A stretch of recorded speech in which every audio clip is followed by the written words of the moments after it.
Welcome back to T talks. Big Boss season 4-ൽ വന്ന് അലർച്ച കൊണ്ട് ഫാൻസിനെ ഉണ്ടാക്കി. പിന്നെ ഇൻഫ്ലുവൻസറായി, പബ്ലിക് ഫിഗറായി, ഒടുവിൽ BJP സ്ഥാനാർത്ഥി വരെയായി നിന്ന് ശ്രദ്ധ നേടിയ ആളാണ് ഡോക്ടർ റോബിൻ.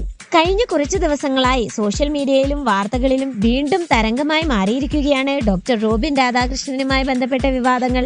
മുൻ ബിഗ് ബോസ് താരം വേദലക്ഷ്മിയും കേരള ഫാഷൻ ലീഗ് ഉടമ അബിൽ ദേവും റോബിനെതിരെ നടത്തുന്ന ഗുരുതരമായ ആരോപണങ്ങളും അതിന് മറുപടിയായി റോബിൻ രംഗത്തെത്തിയതുമാണ് ഇപ്പോൾ ചർച്ചയായിരിക്കുന്നത്. പലപ്പോഴായി കടം വാങ്ങിയ പണം റോബിൻ തിരികെ നൽകിയില്ലെന്നാണ് ആരോപണം. പണ്ട് ബിഗ് ബോസിൽ കൺവിൻസിംഗ് പവർ കാണിച്ച് പ്രേക്ഷകരുടെ മനസ്സ് കവർന്ന ഡോക്ടർ റോബിൻ ഇപ്പോൾ കടം കൊടുത്തവരുടെ നെഞ്ചു തകർക്കുക എന്നതാണ് പുതിയ വാർത്ത. പണയം വെച്ച ഓടി കാറും വാടക താറും പൊടി പൊടിച്ച 7 ദിവസത്തെ കല്യാണവും കേട്ട് ജനങ്ങൾ എന്താണ് പറയുന്നതെന്നറിയാവോ?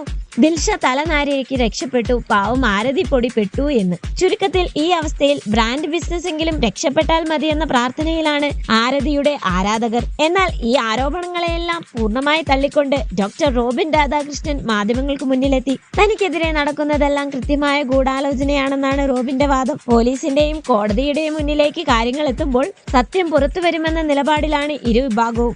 ആരോപണങ്ങളും പ്രത്യാരോപണങ്ങളും സോഷ്യൽ മീഡിയയിൽ വലിയ രീതിയിൽ വൈറലായി കഴിഞ്ഞു. വ്യാജ പ്രചരണങ്ങൾക്കെതിരെ ശക്തമായി മുന്നോട്ടു പോകുമെന്ന് റോബിൻ പറയുമ്പോൾ തെളിവുകൾ പോലീസിന് മുന്നിൽ ഹാജരാക്കുമെന്നാണ് എതിർ കക്ഷികളുടെ നിലപാട്. വിവാദങ്ങളിൽ സ്വന്തം പേരും ബ്രാൻഡും വലിച്ചിഴച്ചവർക്ക് ശക്തമായ ഭാഷയിൽ മറുപടിയുമായി ആരതി പൊടി രംഗത്തെത്തി. റോബിന്റെയും അബിലിന്റെയും അടിയും തല്ലും അവരുടെ മാത്രം കാര്യമാണ്, എന്നെയും എന്റെ ബ്രാൻഡിനെയും അതിലേക്ക് വലിച്ചിഴക്കേണ്ട എന്നതായിരുന്നു ആരതിയുടെ മറുപടി.